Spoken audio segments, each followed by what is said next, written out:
ഭഗവാന്റെ അവതാരത്തെ വരവേൽക്കുന്ന വേളയിൽ എന്താണ് ഭഗവാന്റെ അവതാര ഉദ്ദേശം എന്നതിനെക്കുറിച്ച് വളരെ വ്യക്തമായി നമ്മൾ മനസ്സിലാക്കേണ്ടതുണ്ട്. എങ്കിൽ മാത്രമാണ് ഭഗവാന്റെ ലീലകൾ ഓരോന്നും നമുക്ക് കൃത്യമായി അറിയാൻ സാധിക്കുകയുള്ളൂ.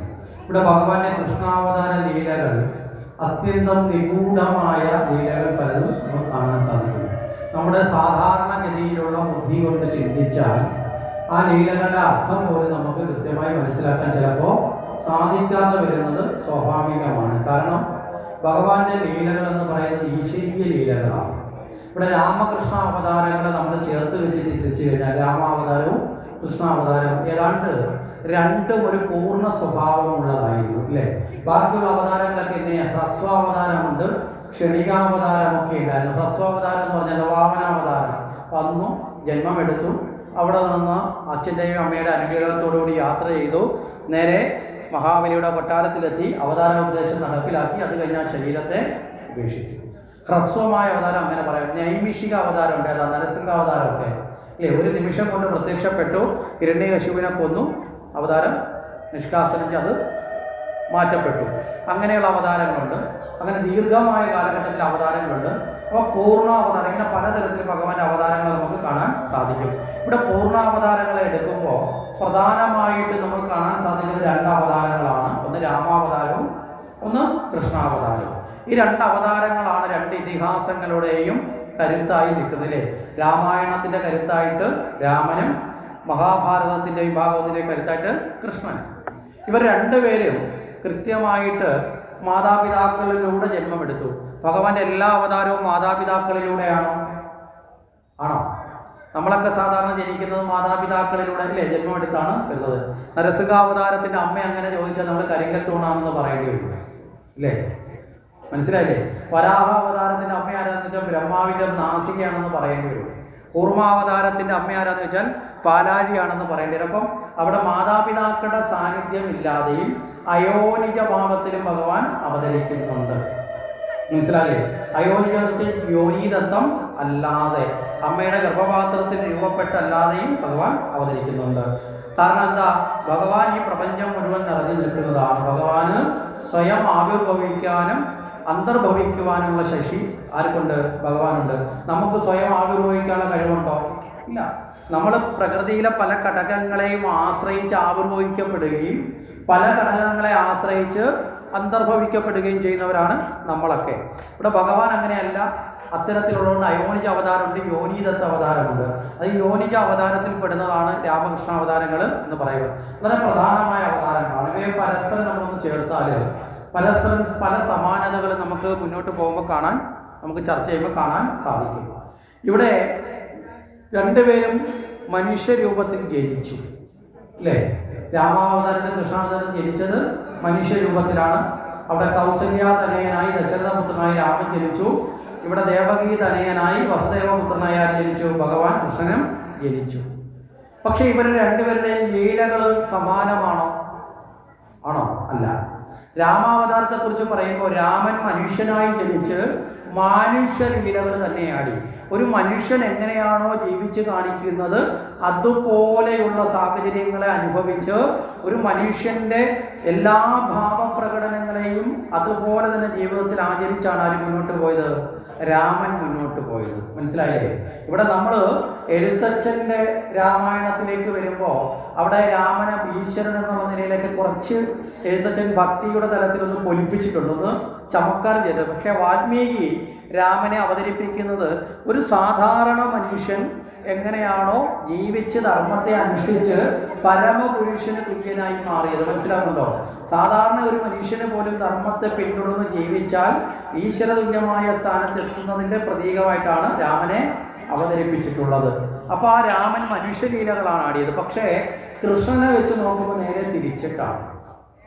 കൃഷ്ണൻ ജനിച്ചത് മാത്രമേ ഉള്ളൂ മനുഷ്യരൂപത്തിൽ. മനസ്സിലായില്ലേ? ആടിയത് മുഴുവൻ ഏത് രീതിയിലാണ്? കൃഷ്ണൻ ആടിയത് മുഴുവൻ ഈശ്വരീയ ലീലകളാണ്. ഇപ്പൊ നമുക്കറിയാം, രാമാവതാര കാലത്ത് രാമന് ഒരാളിനെ വധിക്കണമെന്നുണ്ടായിരുന്നുവെങ്കിൽ ഗുരുനാഥന്റെ ആയുധാഭ്യാസമൊക്കെ പഠിക്കണമായിരുന്നു, അല്ലേ? രാമൻ താടകയെ വധിക്കുന്നതിന് മുമ്പ് ആയുധാഭ്യാസമൊക്കെ പഠിച്ച് ആയോധന വിദ്യയൊക്കെ പഠിച്ചിട്ടാണ് യാഗരക്ഷയ്ക്ക് വേണ്ടി പോകുമ്പോൾ ആരെ വധിക്കുന്നത്? താടകയൊക്കെ നിഗ്രഹിക്കുന്നത്. കൃഷ്ണനെ സംബന്ധിച്ചിടത്തോളം അത് വല്ലതും വേണ്ടി വന്നോ? പൂതനെ വധിക്കുമ്പോൾ അങ്ങനെ വല്ല അഭ്യാസം വല്ലതും പഠിച്ചിട്ടാണോ? സർവ്വ അഭ്യാസവും കയ്യിൽ കൊണ്ടിഞ്ഞു പോരുന്നതാണ്. മനസ്സിലായില്ലേ?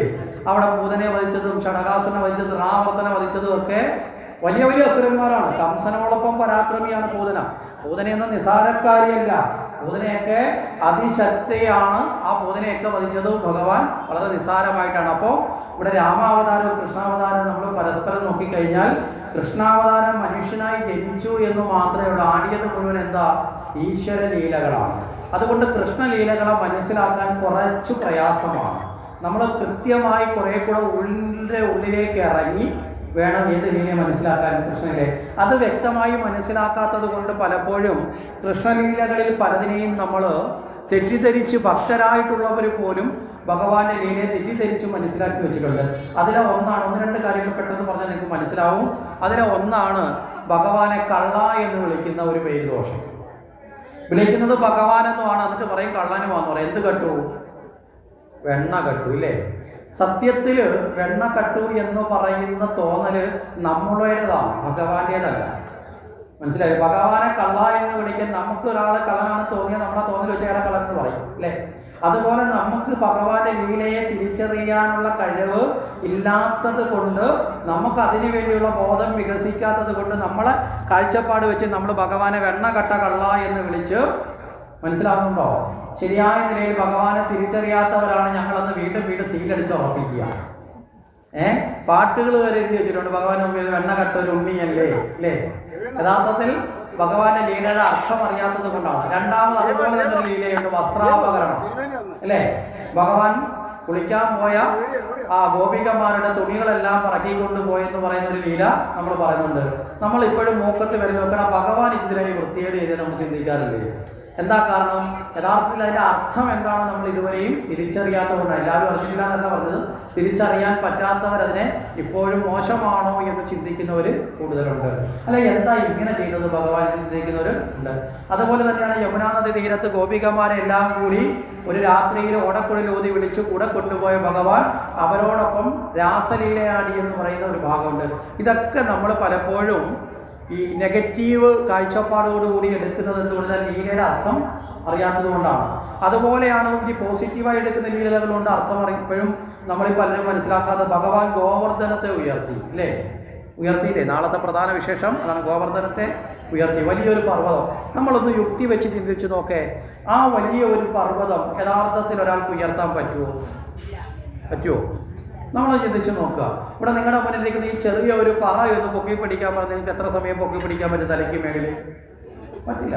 ഗോവർദ്ധന പർവ്വതം വെച്ചാൽ കിലോമീറ്റർ കണക്കിന് വിസ്തൃതിയുള്ള, അത്രയും ഉയരമുള്ള, അതിനനുസരിച്ച് ടെൻ കണക്കിന് ഭാരമുള്ള പാറയും മരങ്ങളും ഒക്കെ നിറഞ്ഞു നിൽക്കുന്ന 10-18 കിലോമീറ്ററോളം ചുറ്റളവുള്ള ഒരു വലിയ പർവ്വതമാണ് ഇത് ഗോവർദ്ധനം. അത്രയും വലിയൊരു പർവ്വതം ഉയർത്തി എന്ന് പറയുമ്പോൾ നമ്മളത് പറയുന്നു, ഇത്രയും വലിയ പർവ്വതം ഉയർത്തി എന്ന് പറഞ്ഞാൽ നാളെ വളർന്നു വരുന്നൊരു തലമുറയിൽ വളർന്നൊരു കുട്ടി ചോദിക്കും, അങ്ങനെ ഒരു പർവ്വതം പൊക്കിയാൽ അതെങ്ങനെ പൊക്കി പിടിക്കാൻ സാധിക്കും? അപ്പം നമ്മളൊരു ഉത്തരം പറയാം, എന്താ? ഭഗവാനല്ലേ, അല്ലേ? അങ്ങനെ പറഞ്ഞാൽ പിന്നെ പ്രശ്നമില്ലല്ലോ. അങ്ങനെ ഉത്തരം പറയുന്നത് എപ്പോഴാണെന്ന് വെച്ചാൽ ഉത്തരം മുട്ടുമ്പോഴാണ്. അതല്ല അതിൻ്റെ ഉത്തരം. യഥാർത്ഥത്തിൽ അതൊരു പ്രതീകമാണ്. അതിൻ്റെ ആശയം എന്താണെന്ന് തിരിച്ചറിയാം. മനസ്സിലാവുന്നുണ്ടോ?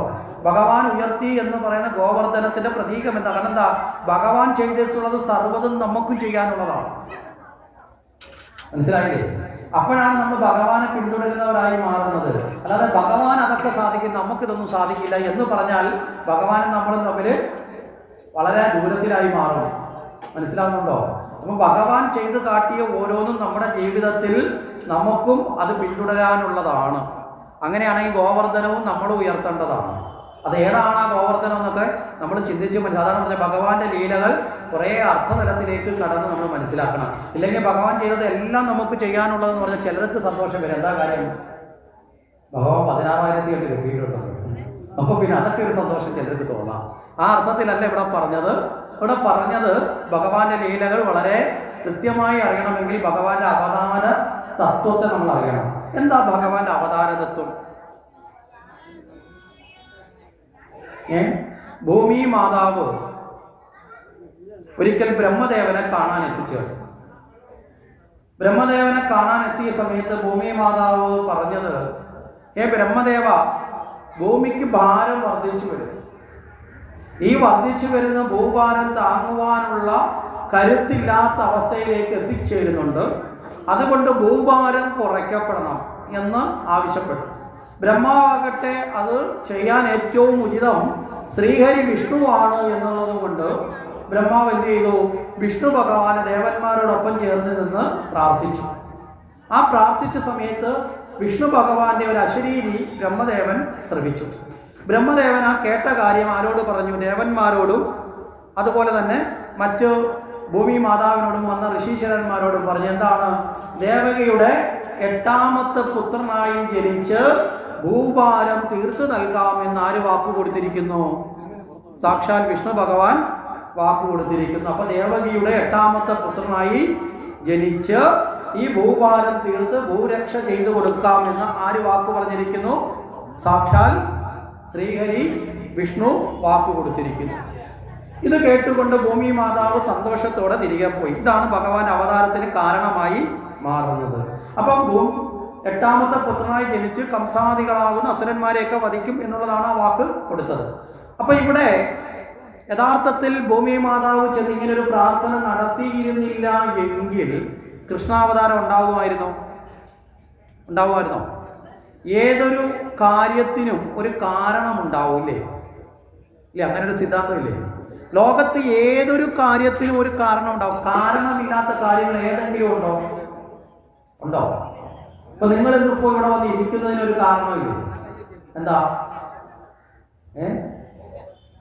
ഉള്ളിന്റെ ഉള്ളിലൊരു ഭക്തി ഉള്ളതാണ് ഒരു കാരണം. ആ ഭക്തി ഇല്ലാത്തവരോട് വന്നിരിക്കുമോ? ഇല്ല. അവർക്ക് ആവശ്യമുള്ള സമയത്ത് മാത്രമേ യജ്ഞത്തിലേക്ക് വരും. എപ്പോഴാണ് അവർക്ക് ആവശ്യമുള്ള സമയം വരുന്നത്? അവർക്ക് ആവശ്യമുള്ള കാര്യത്തിന് അവർക്ക് ആവശ്യമുള്ള കാരണത്തിൽ അവർ വരും. ആ കാര്യം കഴിയുമ്പോൾ അവരെന്ത് ചെയ്യും? തിരിച്ചു.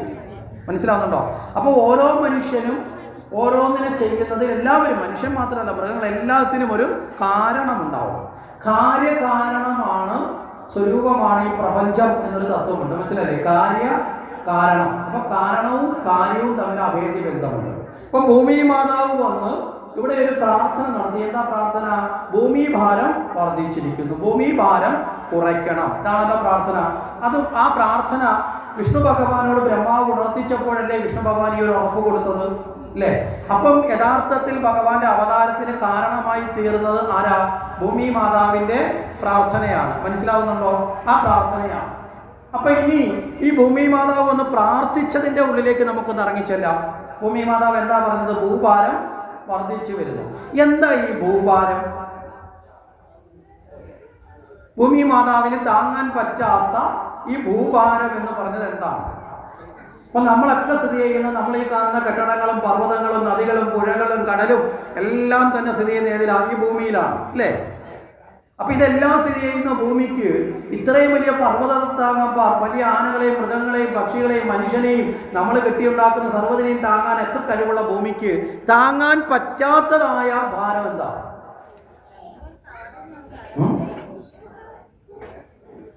എന്താ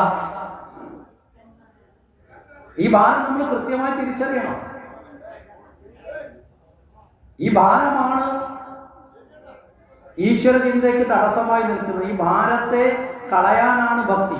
അതുകൊണ്ട് നമ്മൾ തിരിച്ചറിയണം എന്താ ഈ ഭാരം.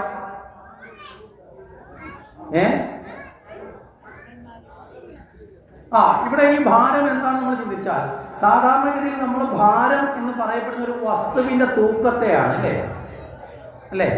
അപ്പൊ ഈ നിലവിളക്കിന്റെ ഭാരം എത്രയാണെന്ന് ചോദിച്ചാൽ, നിങ്ങൾ അത് എടുത്തുകൊണ്ട് തൊട്ടടുത്തൊരു ത്രാസം ഉണ്ടെങ്കിൽ അതുകൊണ്ട് തൂക്കിയിട്ട് നിങ്ങൾ വന്ന് പറയും ഇത്ര കിലോ ഉണ്ട്, അല്ലേ? നിങ്ങളുടെ ഭാരം എത്രയാണെന്ന് ചോദിച്ചാൽ ത്രാസിൽ പോയി നോക്കിയിട്ട് വന്ന് പറയും ഇത്ര കിലോ ഉണ്ട്.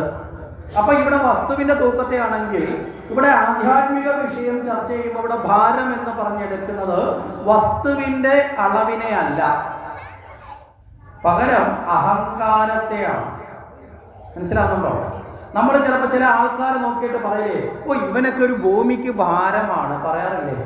അതിന്റെ അർത്ഥം അവന്റെ ശരീരം 68 കിലോ ഉള്ളത് ഭാരമാണെന്നാണോ? അല്ല, അവന്റെ സ്വഭാവവും പെരുമാറ്റവും, അല്ലേ, തെറ്റായതുകൊണ്ട് അവനൊരു ഭൂമിക്ക്, ചിലർ പറയാറില്ലേ അവനൊരു ഭൂമിക്ക് ഭാരം, അല്ലെങ്കിൽ അവൻ ആ കുടുംബത്തിനൊരു ഭാരമായിട്ടാണ് ജനിച്ചതെന്നൊക്കെ ചില ആൾക്കാരെ നോക്കിയിട്ട് പറയും. ചില ആൾക്കാർ വളരെ മോശപ്പെട്ട ജീവിതം നയിക്കുമ്പോൾ അവർ ഈ ഭൂമിക്ക് ഭാരമാണ്, അല്ലെങ്കിൽ കുടുംബത്തിന് ഇത് പറയാറില്ലേ? അതിനർത്ഥം ശരീരഭാരമാണോ? അല്ല, ശരീരഭാരത്തെ അല്ല പറയുന്നത്. പിന്നെയോ ഏത് ഭാരത്തെയാണ്? അഹങ്കാരം അവരിൽ കുടികൊള്ളുന്നത്. അപ്പൊ ഇവിടെ ഭൂമിയിൽ ജനിച്ചിട്ടുള്ള ആൾക്കാരില്, ജീവിക്കുന്ന ആൾക്കാരിൽ അഹങ്കാരികളായ ആൾക്കാരുടെ എണ്ണം വർദ്ധിച്ചു കുറേ. അങ്ങനെയുള്ള അഹങ്കാരികൾ അഹങ്കാര തിമിർപ്പ് കൊണ്ട് ചെയ്യുന്ന കർമ്മങ്ങളും അവരുടെ അഹങ്കാരവും ഈ ഭൂമിയുടെ നിലനിൽപ്പിനെ അപകടത്തിലാക്കും. മനസ്സിലാവുന്നുണ്ടോ? അവർ ചൂഷകരന്മാരായിരിക്കും, അവർ ധർമ്മിഷ്ഠര് ആയിരിക്കില്ല. അങ്ങനെയുള്ള ആൾക്കാരുടെ എണ്ണം വർദ്ധിച്ചപ്പോൾ അതിൽ നിന്ന് ഭൂമിയെ മുക്തമാക്കണം. അതിൻ്റെ അർത്ഥമാണ് എന്താണ്? അസുരന്മാരെയും അധർമ്മികളെയും ഇല്ലാതാക്കണം. അപ്പോൾ ഭഗവാൻ ഇങ്ങനെയാണ് അവിടെ വാക്ക് കൊടുത്തത്. ഞാൻ ദേവകിയുടെ 8ാമത്തെ പുത്രനായി ജനിച്ച് ഞാൻ ഭൂഭാരം തീർത്തുകൊള്ളാം. മനസ്സിലായ ഭൂഭാരം എന്താണെന്ന്? അപ്പം നമ്മളിലൊക്കെ ഈ ഭാരം ഉണ്ടോ ഇല്ലയോ? കൂടിയും കുറഞ്ഞ അളവിലൊക്കെ ഉണ്ടാവും. ചില സമയത്ത് കുറയും, ചില സമയത്ത് തനിയെ കൂടും. അപ്പോൾ കുറച്ച് ഒറ്റയടിക്ക് കുറയ്ക്കാൻ പറ്റുന്ന ഒന്നല്ലാണോ? കുറേശ്ശെ നമ്മൾ ഭഗവാനെ പ്രാർത്ഥിച്ച് അറിവ് നേടി നമ്മൾ കുറേശ്ശെ എന്ത് ചെയ്യണം? ഈ ഭാരത്തെ കുറയ്ക്കണം. നമ്മളിതെന്തിനാ ഈ വെറുതെ ചുമന്നുകൊണ്ട് നടക്കുന്നത്? ഈ ഭാരം കൊണ്ടാണ് പല ദുഃഖങ്ങളിലും നമ്മൾ എന്ന് ചാടുന്നത്. ഈ ഭാരം കൊണ്ടാണ് പലരെയും നമ്മൾ ശത്രുക്കളാക്കുന്നത്. ഈ ഭാരം കൊണ്ടാണ് പലപ്പോഴും നമ്മൾ അകന്ന് ജീവിക്കേണ്ടി വരുന്നത്. മനസ്സിലാവുന്നുണ്ടോ? നമ്മൾ ടെൻഷനിലേക്ക് വിടുന്നത്. അപ്പം നമ്മൾ എന്ത് ചെയ്യണം? നമ്മളിലുള്ള ഭാരത്തെ ലഘൂകരിക്കണം. പറഞ്ഞാൽ ആശയം മനസ്സിലായോ? വിദ്യയുടെ ദേവതയാരാ? സരസ്വതി അല്ലേ? ആ വിദ്യയുടെ ദേവതയായ സരസ്വതി ഇരിക്കുന്നത് ഏതിനകത്താ? താമരയിലാണ് അല്ലേ? എന്തിനാണ് ഈ ദേവതകൾക്കൊക്കെ ഇങ്ങനെ രൂപം? ഓരോ ദേവതാരൂപം ഓരോ പ്രതീകങ്ങളാണ്. നമ്മളെ അറിവിനെ ബോധിപ്പിക്കാനുള്ള പ്രതീകമാണ്. അല്ലാതെ ദേവതയ്ക്ക് ആ രൂപം എന്നുള്ളതല്ല. ആ രൂപത്തിലാണ് ദൈവമുള്ളതെന്ന് പറഞ്ഞാൽ നമുക്ക് എത്ര ദൈവങ്ങളുണ്ടെന്ന് പറയേണ്ടി വരും. നമുക്ക് എത്ര ദൈവങ്ങളുണ്ട്? എത്ര ഈശ്വരന്മാരാ ഉള്ളത്? 33 കോടി ഈശ്വരന്മാരെങ്ങും ഇല്ല കേട്ടോ. മായിച്ചേരെ, ആ സ്ലേറ്റയെ മായിച്ചേരെ, എറിഞ്ഞങ്ങ് പൊട്ടിക്ക്. ഒറ്റ ഈശ്വരനേ ഉള്ളൂ. ഇതിനൊന്നും വലിയ ഭാഗവത യജ്ഞത്തിലൊന്നും പോയിരിക്കേണ്ട ആവശ്യമില്ല. ഹരിനാമ കീർത്തനത്തിന്റെ ചില വരികളൊക്കെ രാവിലെ വീട്ടിൽ കിടന്ന് നാട്ടിൽ പറയുമല്ല ഏതുപോലെ ഉറങ്ങി. ഉറങ്ങാതൊക്കെ ഒന്ന് ഉണർന്ന് കേട്ടാൽ മാത്രം മതി. എന്താ? ഒന്നായ നിന്നെ ഇഹ രണ്ടെന്ന് കണ്ടളവിൽ ഉണ്ടായൊരുണ്ടൽ വ്യഥ അല്ലേ? ഇത് പറഞ്ഞപ്പോ ഇവിടെ ഇരുന്ന് ഉറങ്ങുന്ന രണ്ടുപേരും ഉറങ്ങും. മനസ്സിലായില്ലേ? അപ്പൊ ഉണരാനും കൂടിയാണ് നമ്മുടെ ഈ അറിവ് എന്ന് മനസ്സിലായില്ലേ? ശബ്ദമായിട്ട് അറിവ് വന്നപ്പോഴും ചെട്ടി കൊള്ളുന്നവരുണ്ട്. അപ്പം ആ അറിവ് വേണ്ടും പണ്ണ രീതിയിൽ വന്നാൽ നമുക്ക് നല്ലതുപോലെ വരാം. അപ്പൊ ഒന്നായ നിന്നെ ഇഹ രണ്ടെന്ന് കണ്ടളവിൽ ഉണ്ടായൊരുണ്ടൽപത. അപ്പൊ ഒന്നായ നീ ആരാ? ഈശ്വരൻ. ആ ഈശ്വരൻ തന്നെയാണ് ഞാനെന്നും നീയെന്നും നിങ്ങളെന്നും നമ്മളെന്നും ഒക്കെയായി മാറിയത്.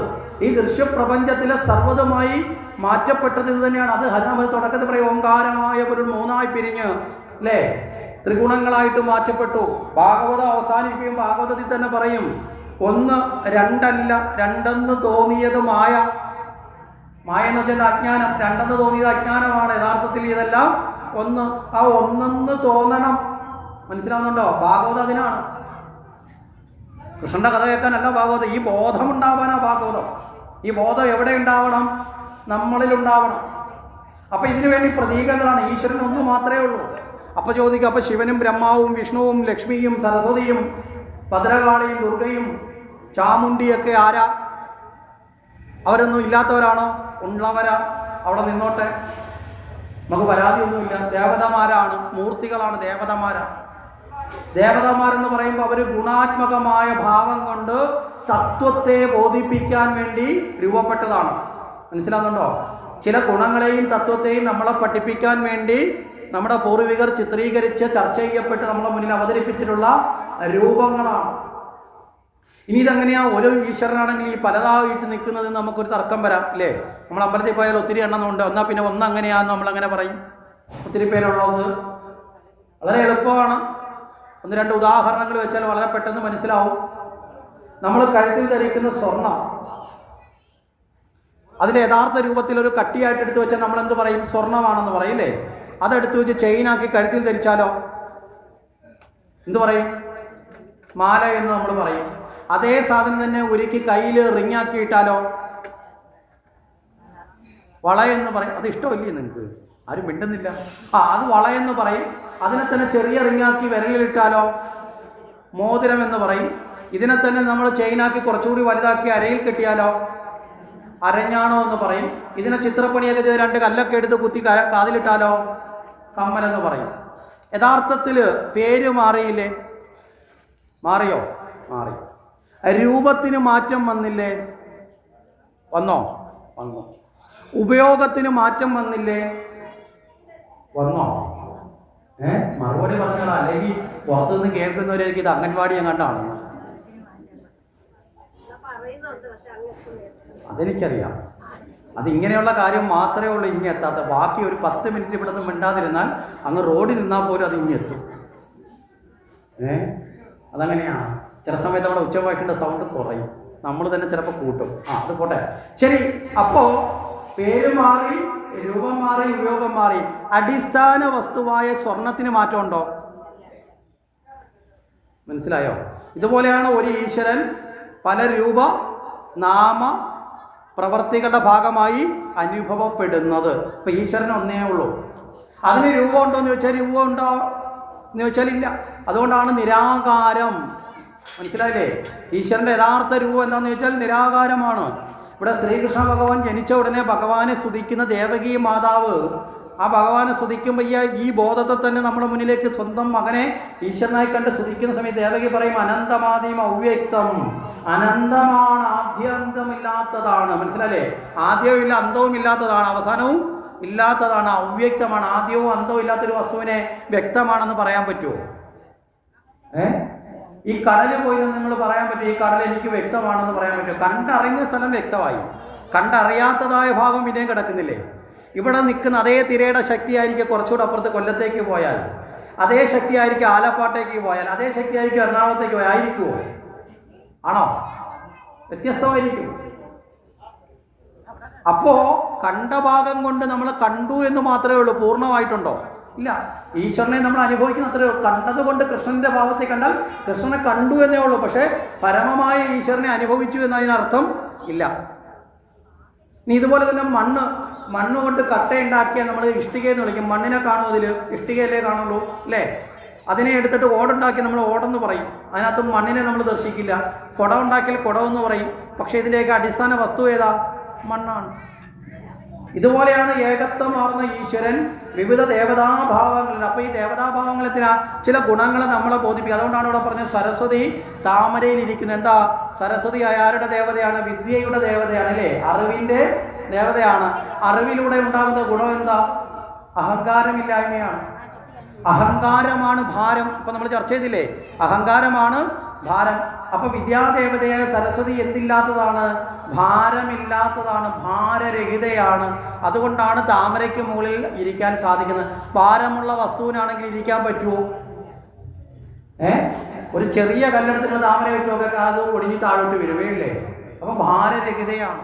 ഇങ്ങനെയൊക്കെ ഓരോ ദേവതകളുടെ, ഇനി ദേവതയുടെ കയ്യിലിരിക്കുന്ന വീണയും ചതുർഭുജങ്ങളിലിരിക്കുന്നതും ദേവതയുടെ വാഹനമായ ഹംസത്തിനൊക്കെ വലിയ അർത്ഥങ്ങളുണ്ട്. അപ്പം അതിലേക്ക് നമ്മളിപ്പോൾ അങ്ങോട്ട് പോകുന്നില്ല, നമ്മുടെ സമയത്തിനനുസരിച്ച് നമുക്ക് തിരിച്ചു വരാം. അപ്പോൾ അഹങ്കാരത്തെ ഒഴിവാക്കാനാണ് ആര് ജന്മമെടുത്തത്? ഭഗവാൻ. അപ്പോൾ ഭഗവാന്റെ അവതാര ലീലകൾ ഓരോന്നും ഏതിനെതിരെയാണ്? അജ്ഞാനത്തിനെതിരെയാണ്. മനസ്സിലായോ? അപ്പോൾ കൃഷ്ണലീലകൾ ഓരോന്നും അജ്ഞാനത്തിനെതിരെയാണ്, ജ്ഞാനത്തിൻ്റെ പ്രകടനമാണ്. അപ്പോൾ ഓരോ ലീലകളും ജ്ഞാനത്തിൻ്റെ പ്രകടനമാണെങ്കിൽ ആ ജ്ഞാനം നമ്മുടെ ജീവിതത്തിന് ആവശ്യമുള്ളതാണോ അല്ലാത്തതാണോ? നമ്മുടെ ജീവിതത്തിന് ആവശ്യമുള്ളതാണോ അല്ലാത്തതാണോ? ഏതാ? ആവശ്യമുള്ളതാണോ? ആ നിലയിൽ കൃഷ്ണാവതാരത്തെ നമുക്ക് പഠിക്കാൻ നമുക്ക് സാധിക്കണം. ഭഗവാന്റെ അവതാരത്തിൻ്റെ കാരണത്തെക്കുറിച്ച് നമ്മൾ ഈ സമയത്ത് ചർച്ച ചെയ്തു.